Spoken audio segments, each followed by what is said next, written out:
Saludos en el nombre de Jesús, el Rey moral de todos. En esta oportunidad consideramos las ideas de Dr. Wayne Grudem de su capítulo 7 de Ética Cristiana, titulado Los cristianos nunca tendrán que elegir el pecado menor.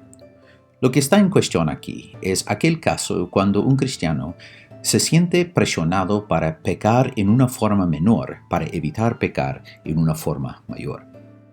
El ejemplo clásico es aquella dilema moral cuando los nazis llegan a la casa buscando a los judíos. Cuando los soldados nazis vienen buscando si están escondiendo a judíos en la casa, ¿es lícito mentir para no traicionar una vida? Es decir, ¿es lícito cometer un pecado menor para evitar cometer un pecado mayor?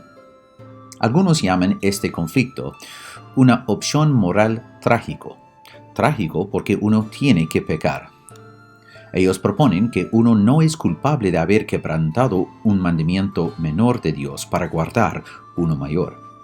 Algunos entonces dirían que no es pecado violar una ley de Dios menor para guardar la ley de Dios mayor o un principio mayor como conservación de la vida. Presentan ejemplos en las Escrituras cuando los seguidores de Dios parecían haber desobedecido las autoridades.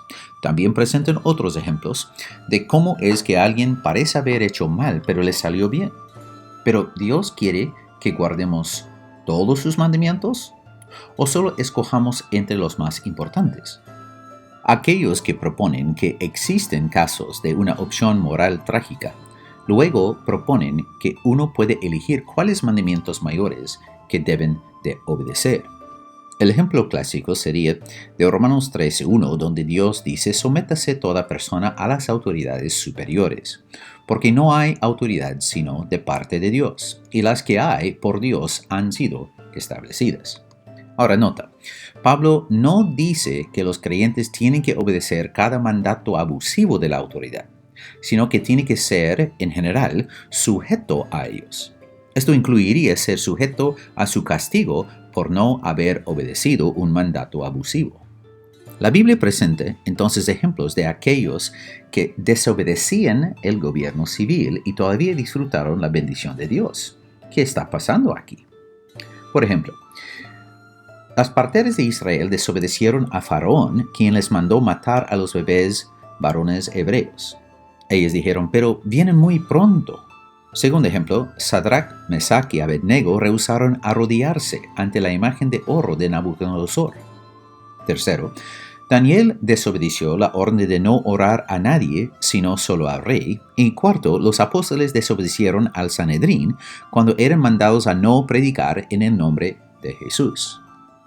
La pregunta en cada uno de esos casos es si estos actos de desobediencia a las autoridades constituyeron desobediencia a Dios.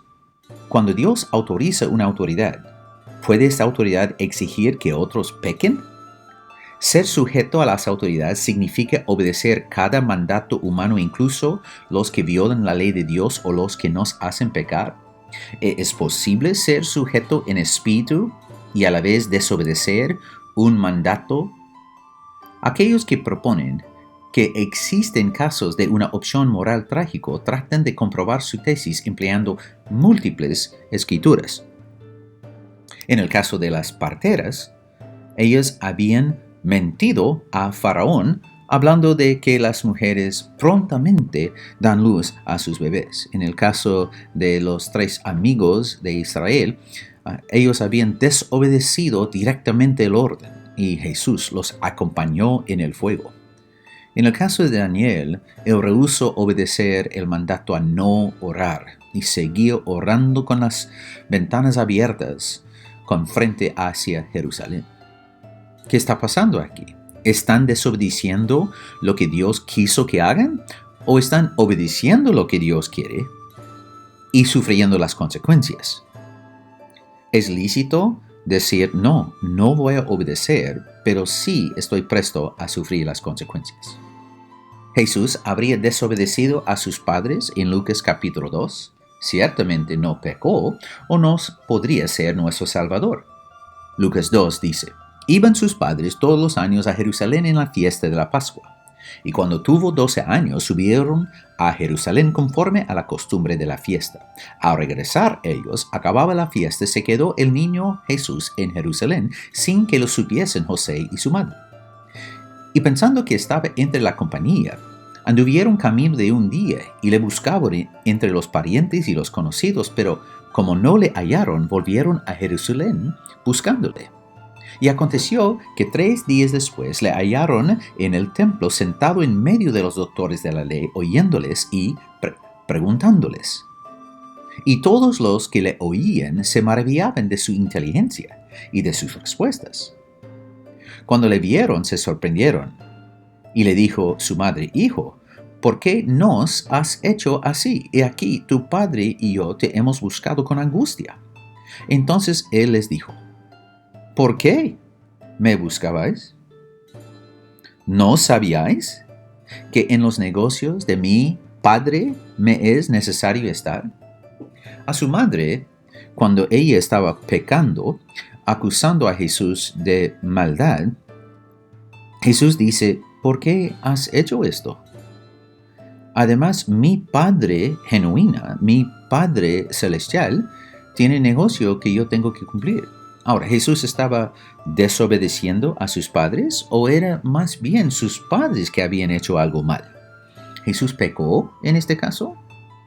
O en su respuesta a las autoridades, dijo: ¿Pero por qué estás diciendo que yo tenía que hacer esto o aquello? ¿Jesús hubiese desobedecido a sus padres en este caso? Pues no. Si hubiera alguien que hizo mal, en este episodio eran los padres quienes lo dejaron atrás y después falsamente acusaron a él de tener malos motivos. En un segundo caso, se pregunta si Jesús desobedeció el mandamiento de guardar el sábado. Marcos capítulo 2 registra que los discípulos estaban llevando espigas y cuando era preguntado por los fariseos, dijo, verso 24, entonces los fariseos le dijeron: Mira, ¿por qué hacen en el día de reposo lo que no es lícito? Pero él les dijo: ¿Nunca leíste lo que hizo David cuando tuvo necesidad y sintió hambre, él y los con que él estaban? ¿Cómo entró en la casa de Dios siendo Abiatar sumo sacerdote? Y comió los panes de la proposición, de los cuales no es lícito comer sino a los sacerdotes, y aún dio a los que con él estaban. Ahora, nota aquí que ellos le han hecho una pregunta frontal, pero su respuesta es indirecta y creativa. Está contando una historia. También les dijo, verso 27, el día de reposo fue hecho por causa del hombre y no el hombre por causa del día de reposo, corrigiéndolos. Por tanto, el Hijo del Hombre, es Señor aún del día de reposo. Su respuesta a esas autoridades en la sociedad, los fariseos, era: ¿pero con qué cara me van a hablar de esta forma? Yo, el Hijo del Hombre, soy Señor del reposo. ¿Cómo podría yo violar el reposo? ¿Jesús había desobedecido el mandato de Dios de guardar el sábado? Pues no. Es que él no guardó las instrucciones adicionales que los líderes corruptos habían agregado al mandamiento como si fuese palabra de Dios. ¿Qué tal en el caso tercero de 4, el de Sansón, cuando desobedeció a la prohibición de matar al destruir el estadio de los filisteos? ¿Desobedeció a Dios Sansón? Jueces 16 registra: entonces clamó Sansón a Jehová y dijo: Señor Jehová, acuérdate ahora de mí y fortaléceme, te ruego solamente esta vez, oh Dios, para que de una vez tome venganza de los filisteos por mis 2 ojos. Aparentemente Dios le da la fuerza. Verso 29. Asió luego Sansón las 2 columnas de en medio sobre las que descansaba la casa, y echó todo su peso sobre ellas, su mano derecha sobre una y su mano izquierda sobre la otra. Y dijo Sansón: muera yo con los filisteos. Ahora nota, él está agregando suicidio a su asesinato de personas en una fiesta. ¿Sansón está desobedeciendo la prohibición de Dios de asesinar a personas? Verso 30.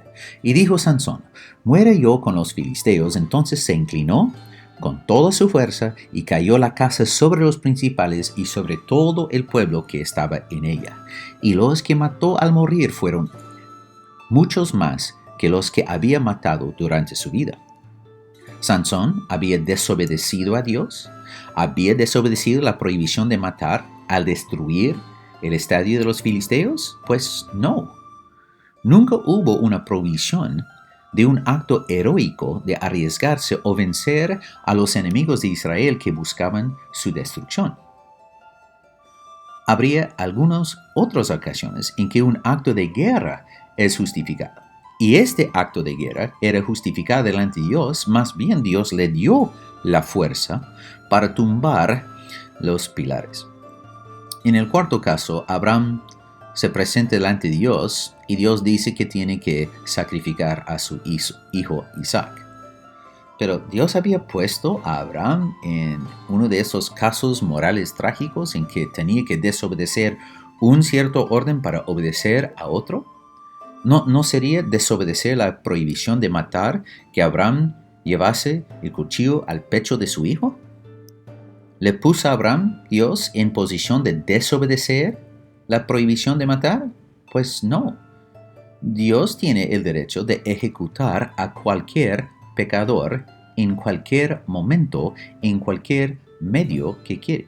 Dios no tuvo el derecho de matar a Isaac por sus propios pecados y no tuvo el derecho de nombrar cómo se tenía que matar.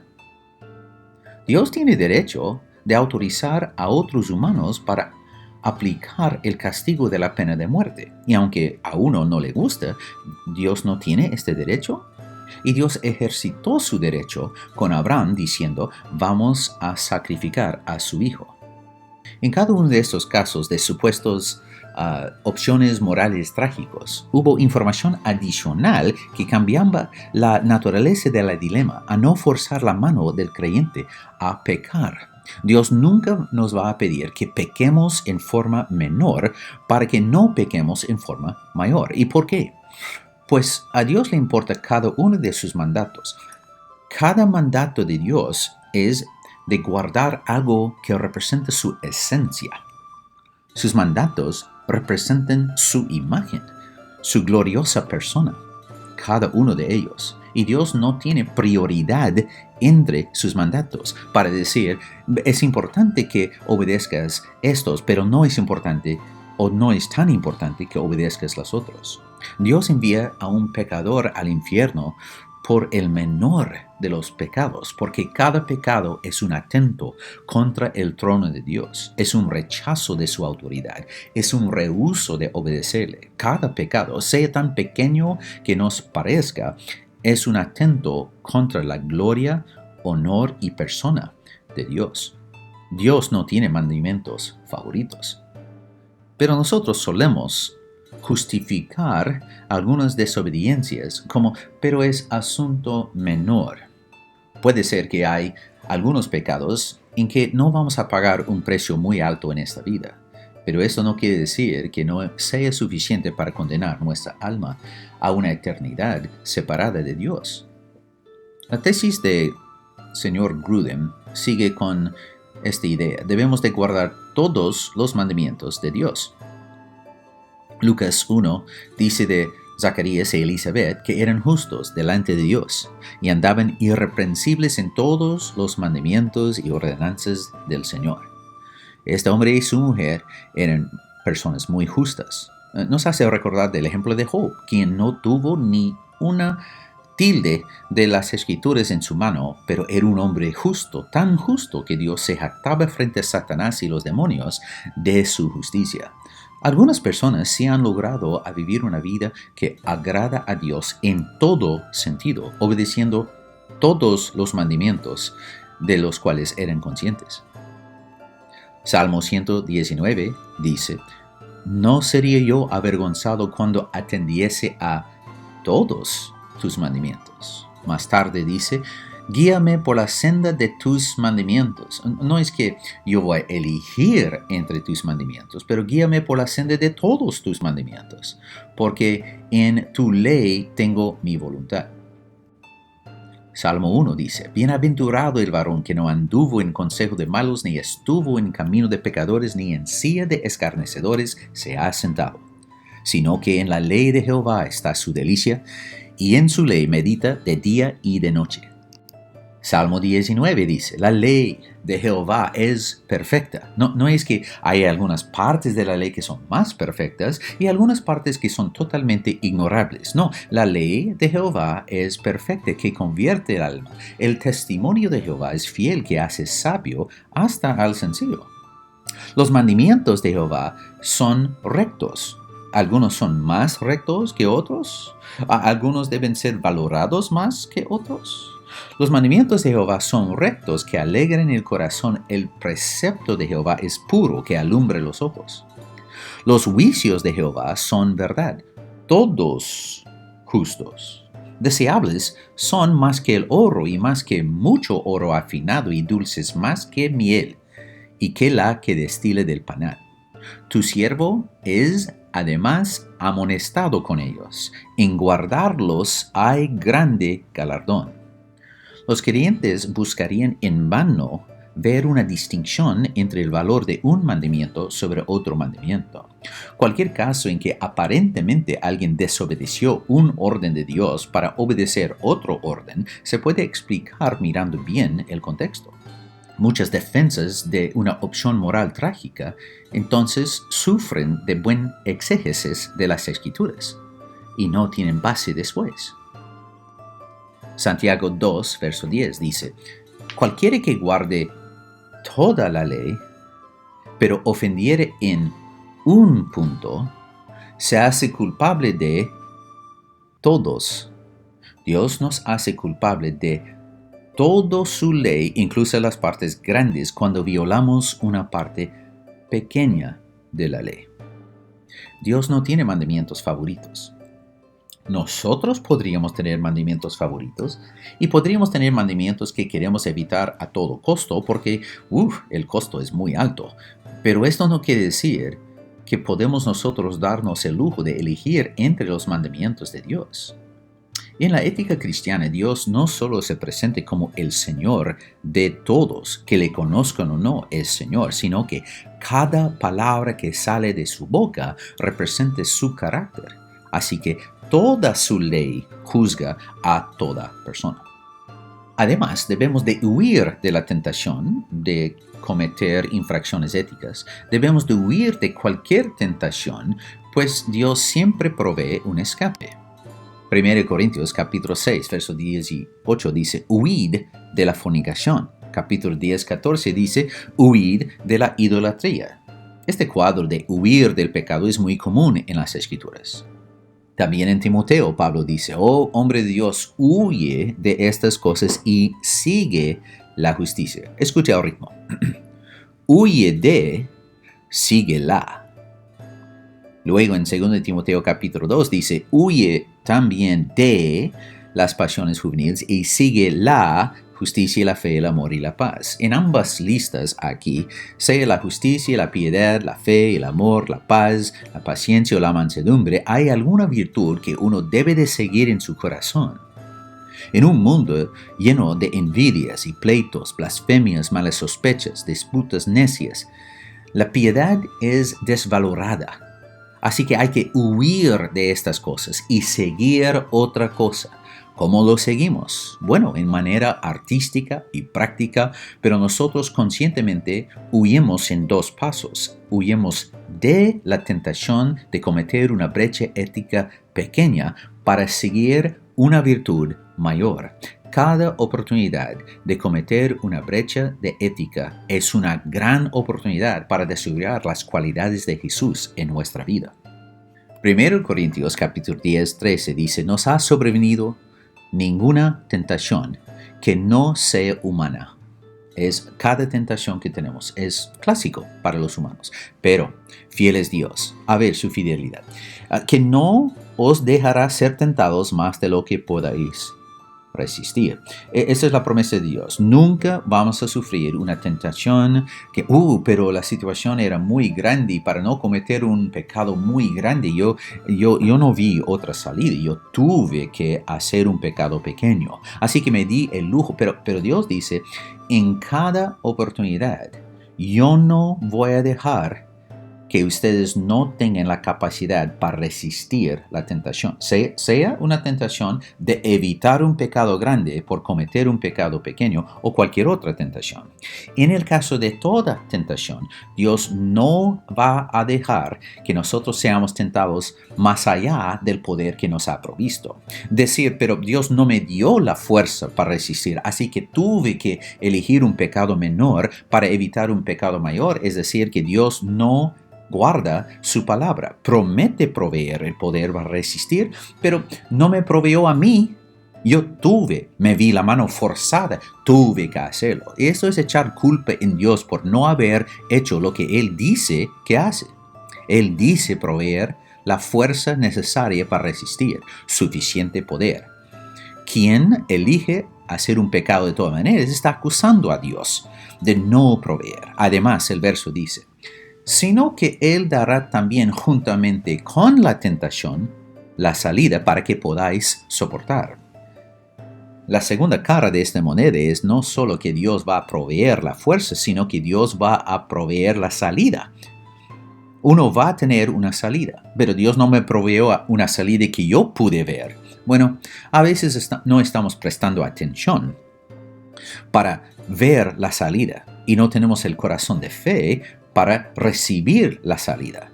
Pero Dios va a darnos una salida para cada brecha de ética. En vez de cometer un pecado pequeño para evitar cometer un pecado mayor, Dios nos dará una salida. Una salida en que vamos a depender de Él para la fuerza y también para la salida, reconocerla y tomarla. Mientras no podemos evitar tener una jerarquía de valores que varía de acuerdo con nuestras circunstancias. Nunca debemos tener una jerarquía de mandamientos para observar. Todos los mandamientos de Dios son para nosotros igual, lo que sean las consecuencias terrenales. Nuestro trabajo, entonces, es de siempre obedecer la sabiduría infinita y la autoridad absoluta de Dios, registrada en su palabra. No nos toca a nosotros elegir cuáles partes pensamos observar sobre otras partes sin tener un problema con Dios. Regresando entonces al ejemplo clásico. Cuando los soldados nazis vienen buscando si estamos escondiendo a judíos en la casa, ¿es lícito mentir para no traicionar una vida? Al enfrentar lo que algunos llaman esta opción moral trágico, siempre habrá opciones. Siempre habrá opciones que no incluyen pecar, pues Dios proveerá salidas, ¿sí? Por ejemplo, en el caso de los soldados nazis, uno puede elegir o quedar en silencio, o invitarlos a rebuscar la casa por sí, o distraer su atención por hablar de otro tema, o hacer una broma, o invitarlos a cenar, o lo que sea. Dios siempre nos dará una salida para cada tentación, incluso las tentaciones a cometer infracciones menores, a mandamientos supuestamente menores, pero Dios no tiene mandamientos favoritos. ¿No nos ha dicho en la Gran Comisión que debemos evangelizar y bautizar y enseñarles que guarden todo lo que yo os he mandado? No, pero yo planifico enseñarlos menos que todo. Que no tengan el corazón de obedecerte, Dios, en todo, sino que mis discípulos vayan buscando los mandamientos favoritos, los mandamientos que son favoritos para mí o para sí. Esto sería suficiente. ¿No es así, Dios? Pero esto no es la Gran Comisión. Esto no es el deseo de Dios. Dios no hace que algunas partes de su palabra mueran por nuestro gusto. Obedezcamos a Dios, el Señor moral de todos, en todo. Dependamos de Él, porque solo con la fuerza que nos provee podemos. Solo con las salidas que nos había prometido podemos salir. Pero qué tan glorioso es servir un Dios con excelencia moral, que exige la perfección, y gracias a Jesús el perfecto que murió en nuestro lugar. Gracias y gloria a Él, quien es tan grande que nos ha amado. No tenemos que darnos excusas o inventar una opción moral trágica. Solo tenemos que obedecer a Dios. Que Dios nos ayude.